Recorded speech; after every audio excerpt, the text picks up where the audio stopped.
Hello, I'm Jorge Briceño. Welcome to the final show of the UCLA Impact Urban Teacher Residency Series that has documented an innovative way of preparing quality teachers in the high-need areas of math, science, early childhood, and elementary education for urban classrooms. With me today is Anna Marie Francois, Director of the UCLA Center X Teacher Education Program, and many of the mentor teachers and apprentices whose work you've come to know from the series. Welcome, everyone.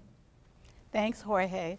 The series has given us an opportunity to reflect on the effectiveness of the Impact program that prepares new teachers through a year-long residency in the classroom with a mentor teacher. Today, we're going to learn more from our current and former apprentices and mentor teachers about how being a part of Impact residency program has affected their teaching and, most importantly, students' learning. Now, Secretary of Education Arne Duncan has said that highly effective teaching is crucial to student success. And today we're going to hear firsthand how the Impact program leads to highly effective teaching and better outcome for students. First up, let's take a look at Amber Green and her former apprentice, Leah Richardson, planning a science lesson for their class of 7th grade girls at Young Oak Kiln Academy. Basically, I want students to think, the big idea is I want them to explore a health need in their community and then come up with an idea or solution for that need. In terms of crafting the driving question, what is the one sort of question that could be like the overarching idea for the whole project? How can we create health in our community? I like that. It gives the students more agency of how can they actually create health or change, be advocates for change in their communities. Okay. So Leah and Amber, tell us how preparing your lessons engaged your 7th grade girls. Well, when we sat down to plan that lesson, we really thought to begin with the end in mind. What is it that we wanted the students to ultimately get out of this 4-week project? And for us, it was really important that our students know more about their community and what our particular topic was that affects them. So in this case, health. When I was starting to work on the project, the Community Health Project, I named it that because I wanted students to think, first of all, about what their community was and also what a health need in their community was. Really, in that sense, putting the agency in the hands of the students, empowering them to think that they can change how they help their world. So that's great. I don't think most people realize how much time goes into planning what to teach and how to teach. Last year, Jeffrey introduced a similar project at Los Angeles High School of Global Studies. Let's take a look. We're going to take some key elements of your research and use this to develop your guys' projects. Right? And this project is sort of a miniature version of the senior project that you guys are going to be doing next year. Right? You've done some research. Now you're going to use this research to support a project that you're going to go out into the community and you're going to do something that benefits the people around you. Right? So Jeffrey, how have you taken your experience with project-based learning into your first year of teaching chemistry at Champs High School in Van Nuys? I've taken it in a couple of ways. Some of the actual exact projects that we've done I've actually transferred into my classroom at Champs, but in just sort of the structure and the philosophy behind project-based learning, I've also taken a lot of those elements which I learned through my mentorship and applied that into the new lessons and the new projects which I'm developing at Champs. Sounds great. Thank you, Jeffrey. Now, next up, let's take a look at Araceli, a 4th grade mentor teacher, and her apprentice, Anisha, at the Now Academy, who also use project-based learning to connect their students to rigorous academic content. How much grass is he going to have to order so that he can turn the parking lot into a park? What is that going to tell me if I add all of the sides together? How many grass does it have? Oh, that's tell me how much I need for a round. But my question is, how much do I need to fill up this whole area? Is that enough grass then? 50 feet? Nope. So it's not correct. So try to think of a different way. You can continue my pattern until you get to 11 rows. Or if you find it a different way, go ahead and use that. So tell me, how does using real-world math help your kids better understand the concept?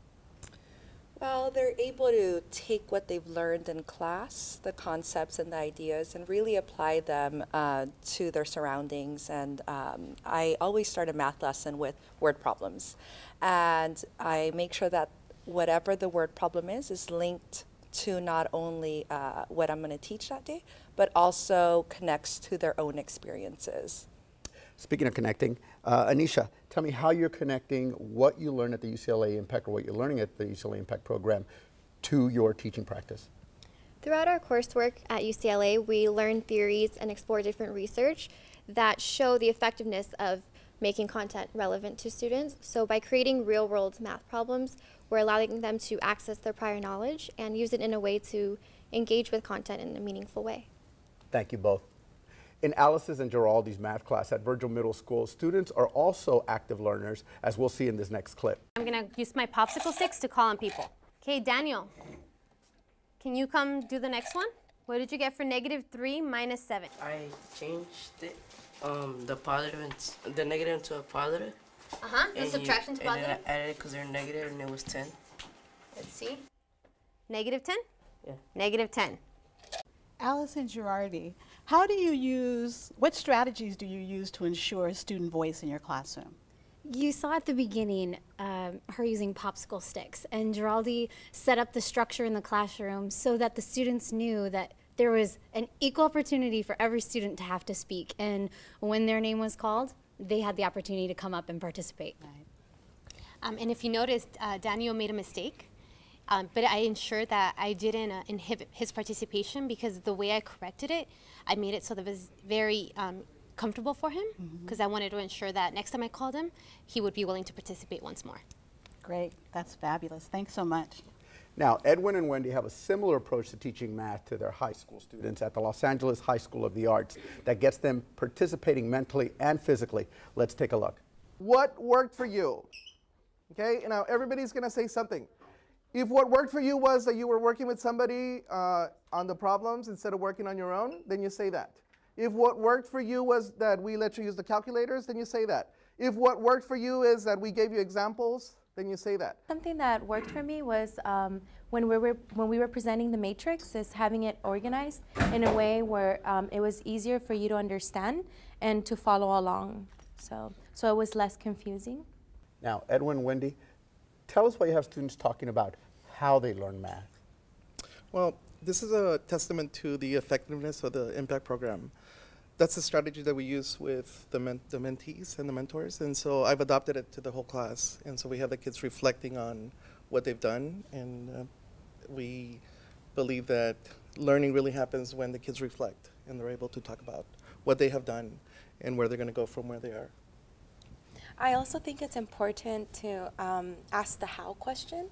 It's not asked as often as it should be, and it allows students to be metacognitive about their processes. And I think it's important to know, like when you approach a problem, what do you know about it, and what are you going to do with that information? Thank you both. Cesar was part of the UCLA Lead Teacher Certification Program last year and did a lot of work on figuring out how to simplify data collection on his preschool students. How are we going to document what they're learning?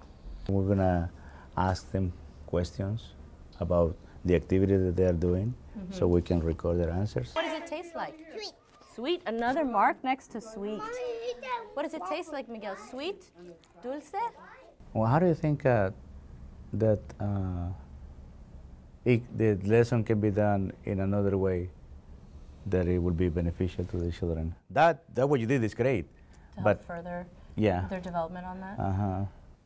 So Cesar, how does looking at student data help you improve your practice? Well, the data that we collect on our students over the first 60 days and 6 months thereafter help us to understand how to develop better lesson plans for them using the DLM curriculum. We as preschool educators strive to create an environment in which the children will learn through playing. So therefore, the data collection is extremely important for us to meet their individual needs.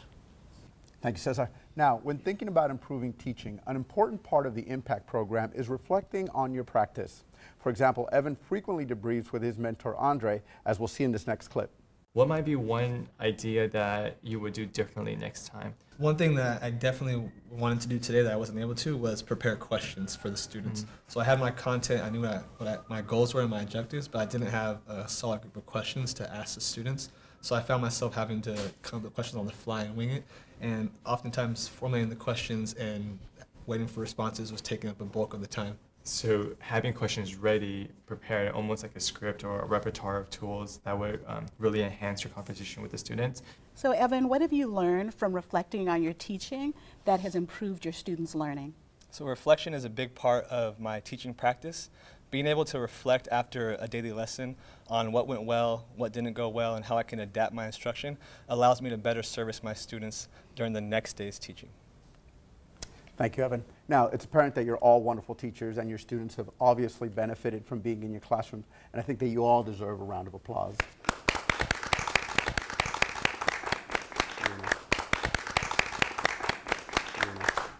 Now, Anne-Marie, the program is in its 3rd year of implementation. Right. Tell me something that you know today that you didn't know 3 years ago. I don't think that we knew 3 years ago how critically important the mentorship was going to be.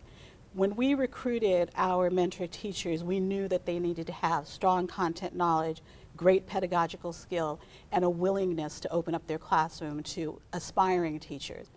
What we didn't know was the amount of work it was going to take for the mentors to really become deeply reflective about the curriculum and instructional decision making, about the nuances of the classroom, about the classroom ecology, so that they could make that transparent for a novice whose novice eye might not see the kinds of things that they see, so that they could make sense of it and develop their own practice.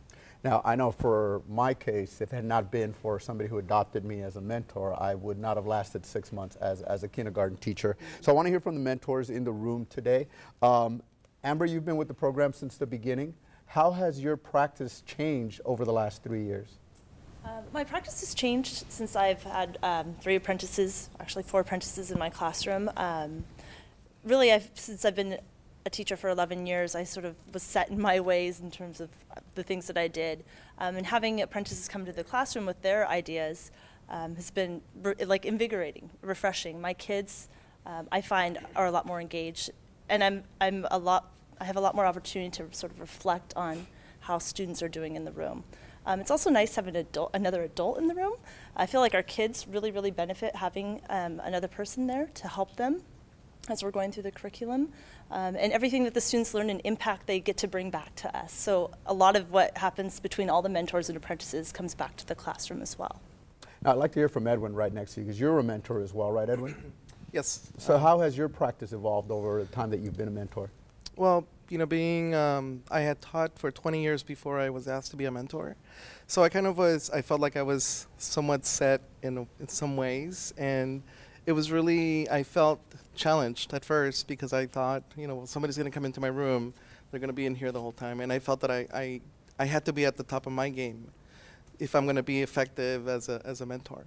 And I found that I was learning as much from the mentee as I was hopefully teaching them. And I've had a unique experience, I think, because I get 2 mentees per year. So I've had 6 mentees in 3 years. And every time I just feel like it's a better experience. I feel like I'm really growing myself. Now, I'm going to come to this side of the room, and I want to hear from Araceli. You're also a mentor. Same question. How has your teaching evolved as a consequence of being involved with a mentee and being involved with the Impact program? Something that Anne-Marie said was that how difficult it was to verbalize those nuances in the classroom, the classroom management and the pedagogy, and having to actually verbally tell your mentee every step of the way why you're doing something, and how you're doing it, and how you set your classroom environment has made me a more reflective teacher, I believe. And having her in there and asking me questions about my own practices and why I do certain things, again, has made me a more reflective teacher. Now, I'm going to come to to Cesar in a second, but Anne-Marie, I want to ask you, because you mentioned that this is something that you learned as a consequence of the program. How has the program evolved to take that into account now?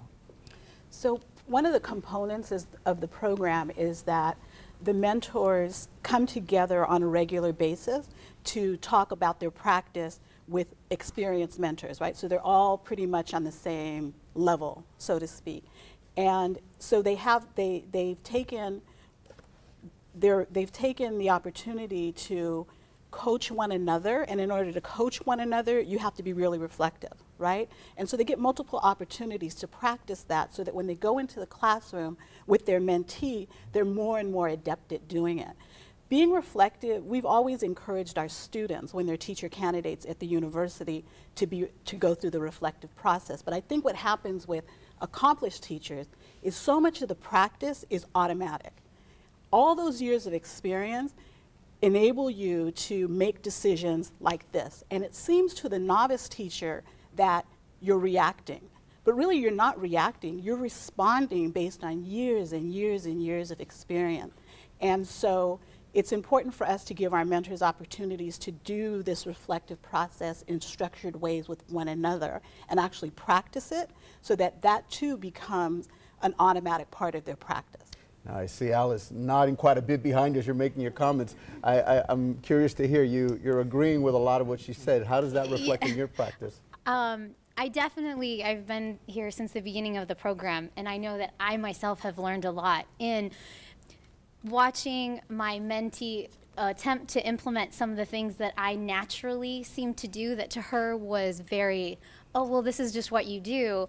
And then trying to articulate to her, well, I do that just slightly different because, and then having to learn myself, oh man, okay, why do I do it that way? And learning the reflective process because I'm sure in my university I did it at one time, but it's good to revisit it. And so it's been a process for me over these past 3 years, being the mentor. Now, I think I've heard from all the mentors in the audience, but I'm curious, have any of the mentees seen a change, if you had the same mentee over the period of time, in your relationship with your mentor? Oh, and I was going to come back to Cesar. So before we do that, I do want to hear from Cesar as far as your experience as a mentor teacher. Well, my experience as a mentor teacher has been great because having somebody to come into the classroom and in a different environment than the ones that they've been through is being like a shocking experience, kind of. Because they come into the classroom and they see how the children are learning through playing, how they are interacting with one another, and how they're learning the basic social skills that they will need on going onto the elementary school grades and forward. So that reflective process have helped us to develop that understanding of the basics that the children need to develop better. So thanks, Cesar. And I apologize I didn't come back to you. So now I do want to hear from any of the mentees. Have you seen that evolution with your mentor? Yeah, so last year I worked with Amber, who's sitting right behind me, and I had a great experience working with her. And I think that our conversations definitely evolved over our time working together. You know, at the beginning, I think that just like Anne-Marie was saying, sometimes as a mentee, you're immersed in the theory and you have all these like glorious ideological ideas, and you think that when you're first talking to a mentor type figure that they're reacting rather than reflecting. And then that also took me some time to think like, oh, wait a second, she's not reacting. Has a lot more experience. She knows what she's doing and has more, there are more layers. And then at the same time, I think that as I started to realize that, I think that we also started to be together more reflective about what we were doing individually and then also about each other's lessons, because I would often observe her classes, she would observe my classes, and we would really, you know, talk about how each of us were doing, and I think it was really beneficial for both of us. So some of you were actually apprentices when we started filming. What have you learned from your mentors now that you're teachers of records that you utilize in your classroom? So I think I relate a lot to that question because now I talk to Alice a lot since I started teaching. And remember one of the very beginning, a couple months in, I texted her just because I would catch myself doing a lot of things that Alice did in the classroom. Mm-hmm. And it just made me realize how I was able to discover myself, but also I had a part of Alice inside of me. And I still do it. Like I made a comment to her earlier today She was such a chant person, and when I was in her classroom, I did not like singing. I was not very open to them. I was like, oh, I don't think that's how kids learn or that'll help them. But she embraced it, I embraced it, and now in my classroom, I feel like in my school, I'm known as like the chant teacher, like, oh, you have songs, teach me your songs. And so it just makes me so happy that a part of her is in my teaching, but I am my own teacher. So I combined hers with mine, and I think it works very well. So very lucky. I love how you talk about how she inspired you, but inspired you to find yourself as a teacher, because the mentorship is not about you becoming Alice. Exactly. It's about you becoming the best Giraldi, the teacher that you can be. Exactly, and then taking the little tips that she mentioned that maybe I didn't really understand when she was trying to mentor me, but now in my own classroom, I was like, oh, this is what Alice meant, and I see that, and I'll text you randomly saying, oh, I know what you mean now, or it makes so much more sense now that I'm a teacher full year. Awesome. Anyone else? Jeffrey. Yeah, I think part of what I gained out of my apprentice year, in addition to everything I got out of from my mentor, was just being at the school that I was at. I was at one of the LA small schools at the School of Global Studies, and they had a really unique learning environment where it was a pilot school and a project-based learning school, and they had a nice philosophy on the way that they structure their lessons and the way that they structure their classroom. And I've been able to take that whole philosophy and take it to another school where the other teachers there don't necessarily use that same teaching methodology, but the administration is really open to it, and other teachers are really interested in learning about it. And it's just the idea of making things a little bit more, not practical necessarily, but relatable to the students about how the content relates to their everyday life, and then applying their skills that they get in class into what they do in their everyday lives, and making the end results a little bit more tangible than you might otherwise get. Now, as I understand it, one of the unique features of the Urban Impact Program is its focus on social justice in the classroom. So this question is open to all of you, since you're all going through the program. Why is this so crucial to be invested in social justice education when you're an urban classroom teacher?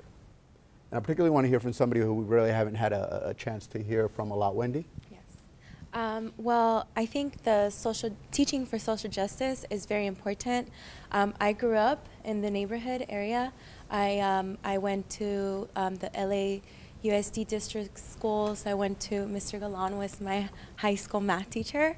And so coming back for me is very important, and instilling that, I guess, thought into our students also is very important, that it's not you grow up, you get rich, and goodbye community. It's you grow up, you study, you learn, and you come back. And I think that's very important for our social justice program. Anyone else? I know, like I said, I know you've all participated in the program, so I'd like to hear from somebody else if we haven't particularly heard from you. For me, when I think about social justice, I think about empowerment, and really empowering the students to empower themselves, really, and go back into their communities and to transform their communities and tap into the wealth of resources that already exist in the community, and work with the local community to build up and create change. So I think in the classroom, we just try to find practical ways to inspire our students and really push them to go back into the community, whether it be through service, leadership, or just however they can get in the community and just lift each other up and build. Thank you, Evan, and thank all of you. Now, we could talk about this for a much longer time, but we have come to the end of our show. But before we go, Anne-Marie, I want to hear one more time from you. 3.5 years ago, you got a grant for 5 years for this project. What do you see moving forward as the potential for an urban impact program and the project that you have going on now? Well, one of the first things we're going to need to do is we're going to need to secure additional funding to continue the program beyond this year. Investing in the preparation of effective and high quality teachers should be one of our nation's primary agendas, right? And so our early data shows that pairing an aspiring teacher with a highly competent, accomplished teacher over a long period of time really promotes the confidence and the competence of beginning teachers. And when those two things happen, you see student achievement rise, you see the quality of the teaching rise over the years, and ultimately that's what the purpose of teacher preparation is. Teacher preparation is the future of the young people in our community.